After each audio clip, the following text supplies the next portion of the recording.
नमस्ते दोस्तों, अगला क्वेश्चन हम लाए हैं कि विशाल तथा शेखर की वर्तमान आयु का अनुपात क्रमशः 14:17 है। 6 वर्षों के बाद इनकी आयु का अनुपात क्रमशः 17:20 हो जाएगा। तो शेखर की वर्तमान आयु कितनी है?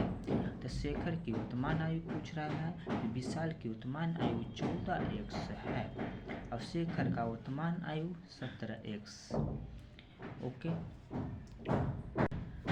आगे हो गया कि 6 वर्ष के बाद आयु का अनुपात कितना हो जाता है? 17:20 हो जाएगा, जो पीछे में बताए क्वेश्चन में। तो 6 वर्षों के बाद विशाल की आयु कितनी होगी? 14x + 6।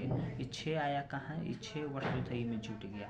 6 वर्ष बाद शेखर की आयु कितनी हो गई? 17x + 6, इन दोनों जोड़ दिए। आगे चूँकि बराबर 14x + 6 बराबर 17x + 6, यह कहाँ से आया? जो 14:17 क्वेश्चन में दिया हुआ था, इसको हम लिख सकते थे 14/17। अब कह रहा था उसके बाद उसके अनुपात कितना होता है? क्रमशः 17/20, जो बट्टा में लिख दिए। ठीक है, अब इससे इसमें गुना किए 280x प्लस 20 से 6 में गुना किए 120 बराबर 17 से 17x में गुना किए तो 289x आया, प्लस 17 से 6 में गुना किए तो 102 आया। ओके, आगे चलते हैं, क्वेश्चन को सोल्व करते हैं कि यह जो है 120 ये प्लस में से है नहीं आया, माइनस में हो गया 289x, और यहाँ है प्लस में 280x, इसको है नहीं लेके आएंगे तो कोची में हो गया? माइनस में हो गया। प्लस था तो माइनस में आ गया। अब 120 में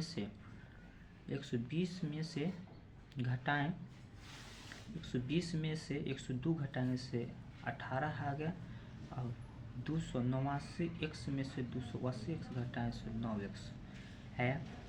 जब दोनों बराबर में रहता है तो गुना में रहता है, से x का मान ज्ञात करना है। से ये आ गया कहाँ? नीचे बट्टा में। तो 9 से 18 दो बार में कट गया, x का मान कितना आ गया? 2। अब उसमें क्वेश्चन में पूछ रहा था शेखर का वर्तमान आयु ज्ञात करना था। तो हम माने थे शेखर का वर्तमान आयु कितनी है? तो 17x माने थे। तो 17 गुने x का मान कितना है? 2। तो 2 17 गुना कितना होगा? 34। यह हमारा क्वेश्चन हो गया आंसर हो गया।